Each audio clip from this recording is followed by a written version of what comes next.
안녕하세요. 수요일에 끝내주는 남자인데 갑자기 금요일에 나오겠는 이현중 과장입니다. 오늘 증시 전반적으로 정유화학주가 굉장히 좀 강세를 보여주는 모습이었고 전일 이제 유가도 추가 하락을 멈추면서 좀 진정세를 좀 보여주는 모습이었죠.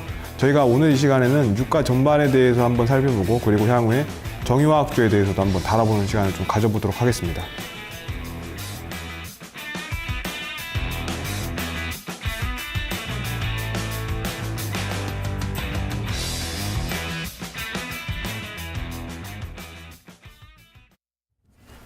네, 오늘장 양시장 모두 올라서 기분이 좋은데 그 가운데서 조금 더 또 의미 있는 부분을 찾아보니까 많은 분들이 고민하게 만들었던 이런 낙폭과대 대형주들의 반등이 상당히 좀 눈에 띄었습니다. 정유화학, 조선은 물론이고요. 기계와 증권 전반적으로 흐름이 좋았는데요. 이런 부분은 어떻게 봐야 될지 또 국제유가의 하락 흐름 진정과 맞물려서 또 종목들에 미치는 영향력 체크해 보겠습니다. 끝내주는 전략 시간이고요. 오늘은요. NH투자증권 영등포지점의 이현중 과장 모셨습니다. 안녕하세요. 안녕하십니까. 네, 오늘 키워드 보면은 국제유가 그리고 정유화학업 이렇게 꼽아볼 수 있을 것 같은데 먼저 국제유가 급락이 좀 진정되나 봐요. 좀 최근에 어떤 흐름 보이고 있는지부터 짚어주시죠. 사실 뭐 진정이라고 하기엔 약간 이런 시점은 맞습니다. 뭐 하락 멈춘 지가 뭐 불과 2, 3일밖에 안 됐기 때문에 추가적인 저희가 어떤 유가의 움직임을 아직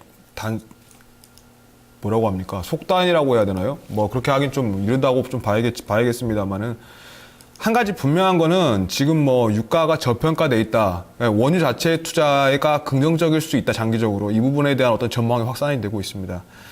이러한 부분들 지금 뭐 지모닐 전 골드만삭스 회장이 어제 좀 인터뷰를 했더라고요. 그 전에도 뭐 수없이 많은 다른 뭐 투자자들이 이제 유가 저평가라는 얘기들을 했습니다만 지모닐 전 골드만삭스 회장 같은 경우는 지금 유가 수준은 뭐 분명한 저평가 수준이다. 장기적으로 유가는 또 올라갈 것이고 그 이유에 대해서는 뭐 유가 선물에 대한 얘기를 했었는데 저도 거기서 봤습니다. 예. 사실 그보다 더 중요한 거는 이제 그 지모닐 회장은 강하게 언급 많이 했습니다만은 그 얘기를 하면 선물 얘기를 하면서 이 현물에서는 투기적 세력의 영향이 좀 높다. 이 얘기를 했었거든요. 사실 지몬이라면은 전 세계의 투자를 좌지우지했던 그런 분이기 때문에 상당히 좀 의미가 있다. 그리고 제가 봐도 지금 이 유가 수준 같은 경우는 투기적 수요의 어떤 하방 포지션이 지금 굉장히 좀 강한 면이 있습니다. 제가 전일 말씀드렸던 PF 문제도 분명히 있습니다. 유가가 여기서 원유 생산이 쉽게 멈출 것 같지는 않지만 그 원유의 공급 과잉분과 실제로 유가 하락분, 그러니까 원유 공급 과잉됐다고 해도 원유 수요가 어느 정도는 일정하게 따라오고 있기 때문에 이 부분을 동시에 봤을 때 지금 유가 수준은 장기적으로 저희가 봤을 때는 분명히 좀 저평가 수준이 아닌가 이렇게 판단이 되기 때문에 전반적인 정유화학이 좀 반등을 한 게 아닌가 이렇게 보시면 좀 좋을 것 같습니다.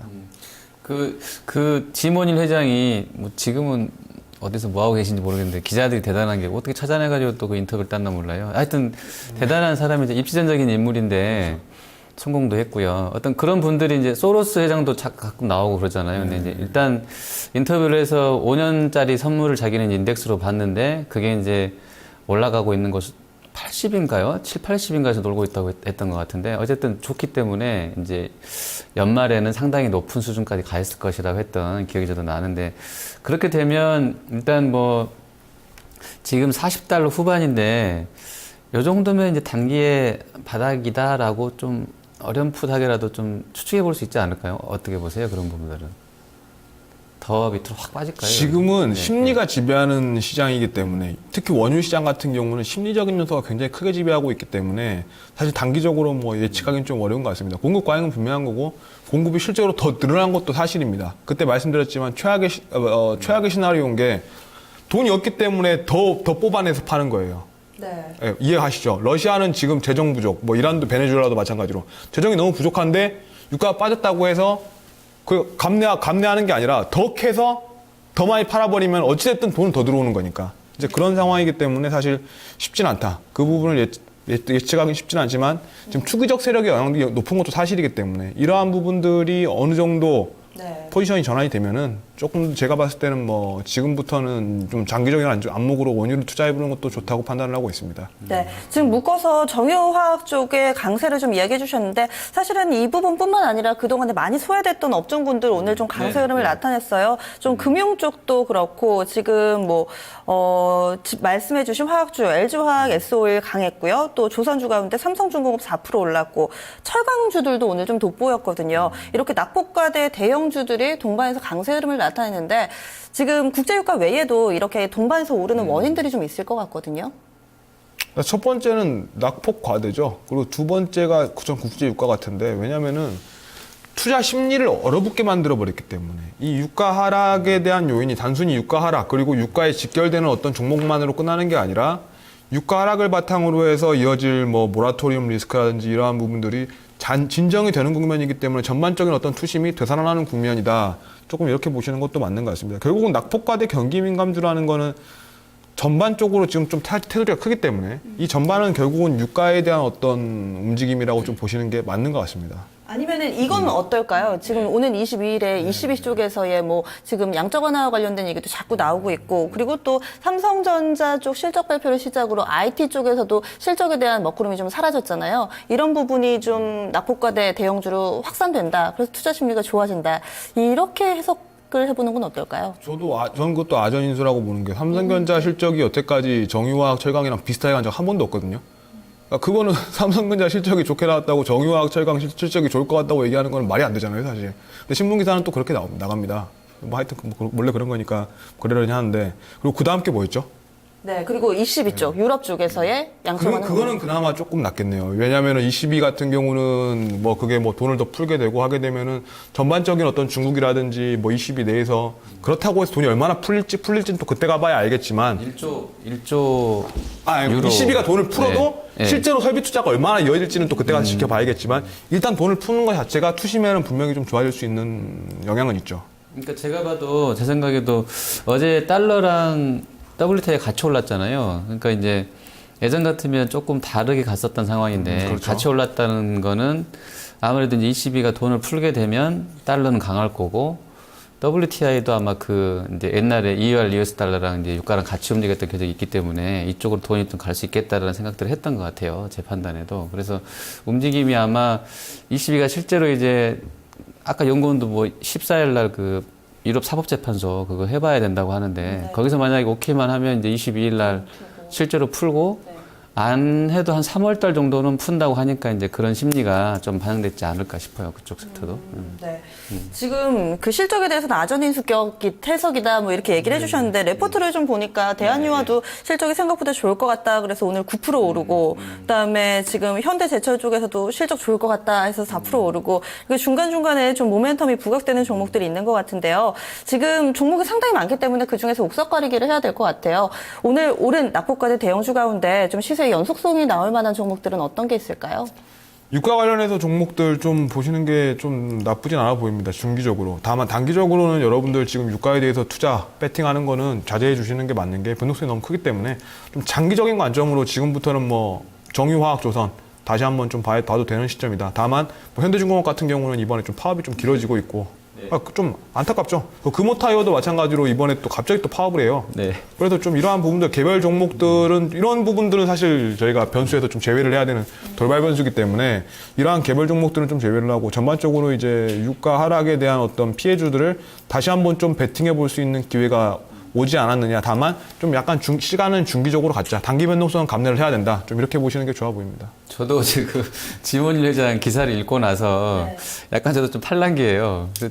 타이거 원유 선물 ETF 있잖아요. 그게 또 눈에 들어오더라고요. 그래서 정유주는 사실 또 뭐 좀 애매하기도 하고 그래서 이제 정유주를 사볼까 이제 생각으로요. 정유주를 사볼까 아니면 타이거 원유 선물 한번 사볼까. 네, 그게 맞는 게. 왜냐면 그분이 연말이 일단 좋다고 하니까 원유 선물 같은 거는 ETF 사놓으면 내가 직접 WTI를 살 수는 없잖아요. 사가지고. 그래서 이제 주식 ETF로 해서 한번 들어가 볼까 그런 생각이 약간 들더라고요. 근데 오늘 또 우연찮게. 그렇죠. 정유주 사는, 그러니까 상대적으로 정유주를 사는 것보다는 ETF가 나을 수도 있는 게. 원유를 사는 게 낫다는 거죠. 왜냐면은 정유 같은 경우는 정부에서 또 요새 또 뭐 유가 뭐 마진율에 대해서 좀 얘기가 나오고 있죠. 그 유가 하락분 바로 반영하고 약간 이런 식으로 필터링을 하겠다. 이런 부분이 또 투심에 또 우려가 될 수가 있어요. 그래서 상대적으로 오늘 화학주가 정유주보다 좀 강했던 이유도 좀 그런 이유라고 좀 보고 있거든요. 그렇기 때문에 뭐 말씀하신 것처럼 타이거 ETF는 좀 좋은 대안이 될 수가 있습니다. 근데요, 지금 네네, 말씀해주신 그 네. ETF를 제가 지금 확인을 해보니까 네. 근 3개월 동안 기관이 네. 하루 빼고 다 팔았더라고요. 그래서 그래서 유가가 많이 빠졌죠. 네, 계속해서 좀 크게 밀려나고 있는데 좀 수급이 붙어줘야지 이 부분도 오르지 않을까. 그러니까 이제 그러니까 이분의 말을 100% 신뢰한다는 가정하에 전제하에 연말에 실제로 이제 이 사람 말처럼 올라가 있으면 그런 걸 믿는다고 하면 지금부터는 좀 사볼만하다 이제 그런 생각을 지금 했다는 말을. 거예요. 근데 아니, 뭐 그 말을- 분할 매수가 기본 원칙이잖아요. 뭐 지금 몰빵 그렇죠. 이런 게 그건 아니라. 당연한 거고. 그런 생각을 했습니다. 다 그리고 결제 관련주로 좀 한번 가볼게요. 결제 관련주가 오늘 다 급등이 나왔잖아요. 지금 뭐 핀테크 얘기 오늘은 이제 뭐 인터넷 전문 은행 이 얘기 나오면서 이제 저도 사실은 이쪽으로는 전혀 생각을 못 하고 있었는데 사실 주식을 실제로 한다고 그러면 이제 다우 기술이나 다우 데이터 움직임 봤으면 눈치를 챘을 거예요. 아, 키움증권 되겠구나 생각을 했을 것 같은데 키움증권이 아침에 이제 그 대표 인터뷰 나온 거 보고 나서 보니까 우리는 왜 저 생각을 못했을까 했는데 상한가 들어갔거든요. 또 그 얘기 나오면서 이 핀테크 수혜군들은 좀 어떻게 좀 접근이 필요하다고 보세요? 근데 그때도 제가 말씀드렸지만 사실 좀 장기적으로는 좀 그렇게 지금 현재 주가가 많이 올라있기 때문에 네. 장기적으로 지금 이 정도 주가에 수렴을 할 거라고 보고 있습니다. 그렇다면 단기적으로는 주가 빠질 확률이 좀 높다고 보는 게 맞는 것 같은데 그때도 뭐 제가 뭐 아침에도 한번 제가 다뤘었거든요. 네. 일단 법안 통과부터가 일단 좀 어렵고 지금 글로벌 예약의 경쟁에서 좀 뒤지고 있는 상황이다. 다만 오늘 한국 사이버 결제 상한가잖아요. 근데 이런 부분은 의미가 있는 게 좀 개별로 보셔야 되는 게 한국 사이버 결제 같은 경우는 그냥 회사는 한국 사이버 결제예요. 그러니까 핀테크 진출한다고 이미 얘기는 나와 있는 상태고 그런데 왜 한국 사이버 결제는 좋냐? NHN 엔터 모회사가 유중자금으로 한국 사이버 결제를 키워주겠다고 지금 대놓고 얘기를 하고 있으니까 그렇게 되면은 얘는 투자를 계속해서 다른 데서 받는 거잖아요, 모회사에서. 그럼 얘는 그냥 크는 거예요, 계속. 그런데 다른 회사 같은 경우는 실제로 핀테크 수혜에 대해서 지네들이 직접 투자해야 되고 실제로 또 지네들이 또 해야 되는데 그리고 더 중요한 문제는 핀테크를 통해서 진출할 수 있는 사업 부분이 지금 송금입니다. 송금. 그리고 예금 금리를 지급해 줄 수가 있다는 거고요. 인터넷 전문 은행을 통해서. 그리고 소액 대출을 해줄 수가 있다는 거. 이렇게 세 개거든요. 그러면 이 소액 대출 예금 금리 지급 추가 분야 송금이라는 게 지금 은행권에서 그 부분을 가지고 지금 현재 제도권 은행에서 그 부분이 마진이 그렇게 높지가 않아요. 그런데 인터넷 전문은행이 생긴다고 해서 과연 얼마나 많은 사람들이 인터넷 전문은행을 찾겠느냐라는 부분에서 한번 좀 의문이 생기는 거죠, 일단은. 대출이 뚫리게 되면 다른 물론 얘기잖아요. 대출 부분이 네. 가장 이제 마진 부분이 네네. 높겠습니다만은. 그것도 허용해 줄 수도 있는 거잖아요. 그런데 아직 근데 지금 허용이 됐냐는 거죠. 안 됐죠. 네. 은행법 통과해야 되고 금산분리 체계도 지금 다시 바꿔야 되고. 그 부분을 월요일 날 박근혜 대통령이 좀 어떤 언급하잖아요. 답이나 뭐 조금 힌트라도 요만큼 주지 않을까요? 그거는 이제 사실 너무 정치적인 야, 다 문제이기 해줘 때문에. 이렇게 하지 않을까요? 월요일 날 신년 기자 간담회에서 그럼 대통령님 기자가 마음이니까 물어볼 뭐. 거 100% 물어봅니다. 이 기자가 만약 경제부 기자가 갔으면 물어볼 것 같은데. 아, 근데 출입을 할 수 있다. 아시겠지만 출입을 해도 네. 질문은 다 정해져 있어요. 아, 그래요? 그거 아시잖아요. 그 다 이미 다 그 질문 정해져 있고 짜놓고 치는 고스톱인데 저희 방송보다 더 짜놓고 치는 건데. 월요일 날은 별로 그런 언급이 안 나올 걸 보세요. 다음 주 월요일 날은. 그럼 모르죠. 왜냐하면 아니, 대통령의 아니, 의지니까. 화두가 경제 활성화랑 남북관계 개선 이런 거잖아요. 분명히 얘기할 것 같은데 안 나올까요? 글쎄요. 그거를 제가 네. 저는 그러니까 그러면 아니 잠깐 과장님 생각에서는 그러니까 지금 현재로서는 금산분리랑 은행법을 정부에서 봤을 때는 절대 못 열어줘 뭐 이 정도라는 건가요? 그럼 못 열어줘가 아니고 네, 시간이 여진이 걸린다. 있다. 시간이 걸린다. 시간이 걸린다고 보시는 이유는 왜 그렇게 보세요? 법 개정, 금산분리 상정을 하고 그러니까 된다고 오케이를 해줘도 시간이 많이 걸릴 거다. 네.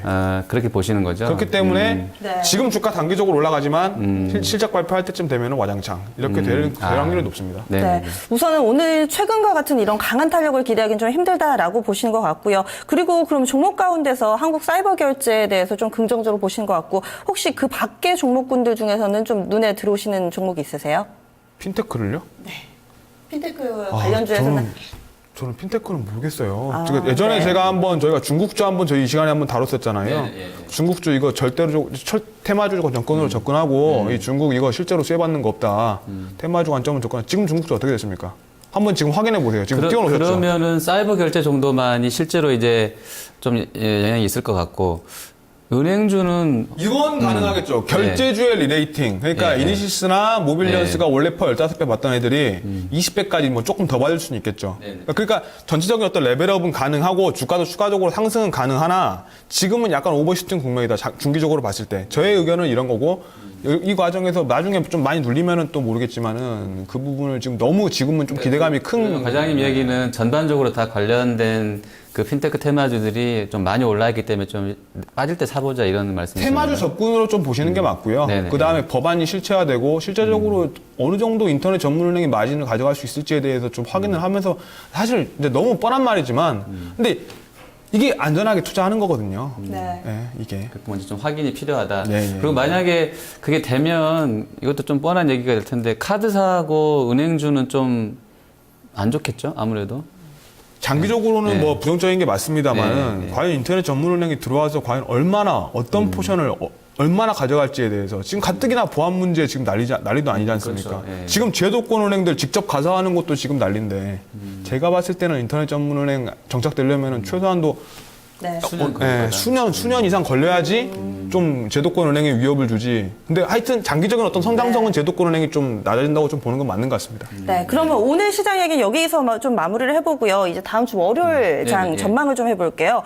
앞으로 시장 분위기 좀 어떻게 흘러갈 거라고 보세요? 결국 뭐 원유에 의해서 좀 움직인다고 보시면 될 것 같은데 이 원유의 어떤 투심이 좀 안정화가 된다면은 또 시장도 좀 좋아질 거라고 판단하시는 게 맞는 것 같습니다. 네. 그리고 지금 그러면은 다음 주 월요일이죠. 다음 주 월요일에는 한판 승부수 어느 쪽에서 좀 띄워야 될까요? CTC 바이오라는 종목 가져왔어요. 제가 이제 뭐 여러분들 이전에도 한번 제가 추천드린 적이 있었는데 이게 DDS 기술 보유의 강소 제약사입니다. 그러니까 DDS 기술이라는 게 드러그 딜리버리 시스템이에요. 약을 배달하는 시스템. 그러니까 약을 무슨 차로 배달하는 게 아니라 이 체내에 약을 전달을 하는 거죠. 원하는 부위에. 그러니까 뭐 위, 간, 뭐 심장 뭐 이런 쪽으로 정확한 부분 체내의 어느 분야의 약을 전달한다는 굉장히 어려운 기술이잖아요. 이런 좋은 기술을 갖고 있는 회사이기 때문에 여러분들이 이 회사에 대해서 단순하게 무슨 뭐 조류독감 테마 이렇게 오해하지 마시고 세계 10위 테바와 판권 계약을 한 좀 실력 있는 제약사다. 좀 이렇게 보시고 접근을 하시면 좋을 것 같습니다. 네. 앞서서 이 시장 전망 해주실 때 국제 유가가 그 핵심 키워드가 될 것이다라고 언급을 해주셨는데 코스닥은 좀 어떨지 얘기를 좀 잠깐 놓치고 간 것 같아요. 코스닥이 보니까 한 주 동안에 3포인트 넘게 급등했더라고요. 이런 흐름 다음 주에도 좀 이어질까요? 핀테크가 다 올렸는데 핀테크가 빠지면은 코스닥도 빠지겠죠? 그러니까 다음 카카오 주도로 해서 이제 좀 뭐 밀려간다 뭐 이런 쪽으로 보시는 거죠. 일단은 핀테크 흐름이 지금은 제가 봤을 땐 테마주 흐름이거든요. 그래서 이 테마주 흐름이 어떻게 움직이는지 봐야겠습니다. 지금 핀테크들을 제가 무조건 안 된다, 주가가 안 된다고 말씀드린 건 아닙니다. 테마주 방식으로 접근하시라 이렇게 보시면 될 것 같습니다. 네. 그리고 지금 CTC 바이오에 대해서 언급을 해주셨어요. 다음 주 월요일 승부수로 좀 띄워주셨는데 지금 오늘 또 보니까 안성 쪽에서 소에 이어서 돼지도 또 뭐 구제력이 발생했다 뭐 소식이 들리는데 움직일 줄 알고 관련주 봤는데 크게 움직임이 좀 없더라고요. 그럼 이 종목 같은 경우는 이제 이슈가 아닌 이 종목의 펀더멘털을 보고 좀 대응 전략을 세워야 된다. 이런 관점에서 보시나요? 근데 이 펀더멘탈 자체가 좋아요. 되게 좋아요. 그러니까 단순하게 뭐 구제역, 뭐 동물 백신 뭐 이런 회사가 아니고 지금 여태까지 이 회사가 쭉 그 리스트를 보게 되면은 뭐 거의 100개 가까운 그 개량 신약들을 내놨었거든요. 이러한 어떤 기술력들에 대해서 좀 사람들이 좀 잘 모르고 있고 두 번째 포인트는 올해가 적긴 게 작년에 설비 투자를 두 군데를 완성을 했어요. 저기 강원도 홍천이랑 네. 그다음에 본사가 화성에 있고 안산 공장까지 좀 SK 케미칼 공장을 인수를 하면서 설비 투자를 했다는 건 그만큼 또 매출에 대한 기대가 좀 높아진다는 얘기라고 좀 보시면 될 것 같고요. 회사가 점점 더 좋아지고 있기 때문에 이건 뭐 정성적인 투자라고 좀 보시면 뭐 그런 테마주 뭐 잡다한 게 아니라 정석적인 투자 관점에서 여러분들이 좀 긍정적으로 좀 보시면 좋을 것 같습니다. 근데 잠깐만요. 실적을 보니까 지금 17익이면은 그러니까 재작년이네요. 112억 정도 했던 상황이 작년에는 이제 한 20억밖에 못했고 올해는 지난 3분기는 적자였었고요. 영업 적자가 한 5억 정도. 누적으로는 6억 정도밖에 못 벌고 있는데 요게 밸류는 좀 부담스럽지 않을까요? 적자가 지금 네트가 47억 적자인데 3분기까지. 펀더멘탈이라는 게 예. 그 이익으로만 밸류를 보는 게 아니라 그 이익을 낼 수 있는 체력이죠, 체질이죠. 그 기업 자체의 능력.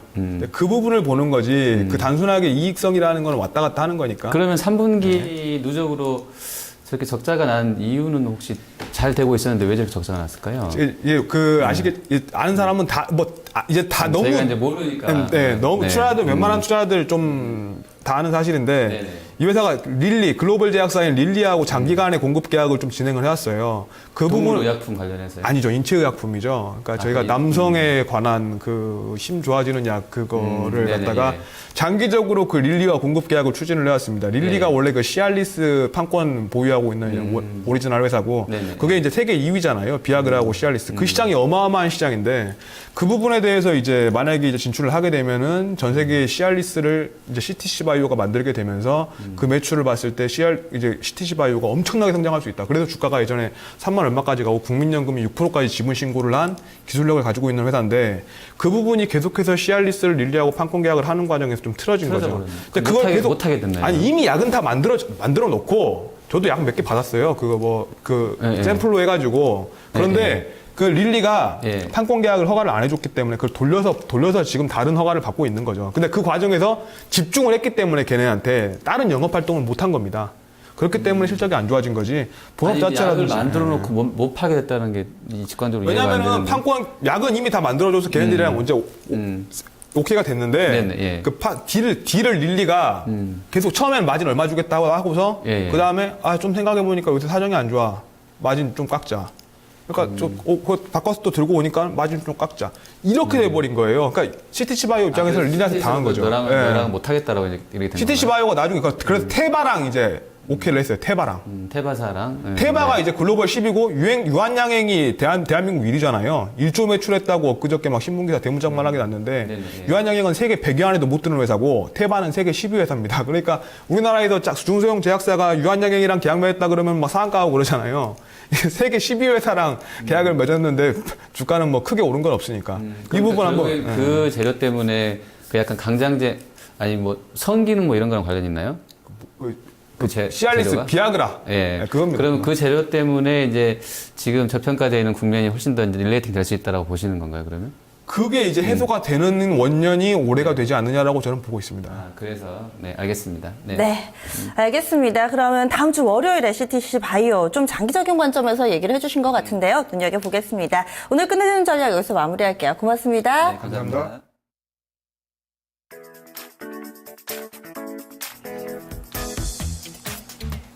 내일장 경제지표 일정 보겠습니다. 오늘 밤 미국에서는 11월 소비자 신용률, 12월 실업률 나옵니다. 실업률은 5.7%로 전망되고 있습니다. 내일 토요일인데요. 중국의 경제지표가 나옵니다. 12월 수출입하고 무역수지 나오는데요. 무역수지는 460억 달러 흑자로 전월에 544억 달러 이보다 좀 줄어들 것으로 전망되고 있습니다. 다음 주 월요일 1월 12일 일본은 성년의 날로 휴장입니다. 월요일 국내 증시에서 추가 상장 종목이 있습니다. 이트론이 신주 인수권 행사 물량 추가 상장합니다. 이번 주 후반에 유가증권 시장은 조금 살아났지만 그래도 주간 기준으로는 음봉을 만들어냈습니다. 약간 좀 밀려나는 흐름 보여줬고요. 그리고 코스닥 지수는 3%대 강한 흐름을 보여줬습니다. 다음 주 증시에서는 또 금통위 등 여러 가지 변수 있는 만큼 또 변화에 발맞춰 가봐야 되겠습니다. 네, 일단 뭐 제일모직 때문에 지수가 조금 더 이제 조금 부풀려질 수도 있을 것 같습니다만 어쨌든 수급이 기관 외국인 쪽으로 이제 개선되고 있는 게 확인됐습니다. 유동성 랠리가 좀 제거되고 있는 것인지 좀 확인이 필요할 것 같아요. 다음 주에도 좀 추가적인 상승을 좀 기대해 보도록 하겠습니다. 시청해주신 여러분 고맙습니다.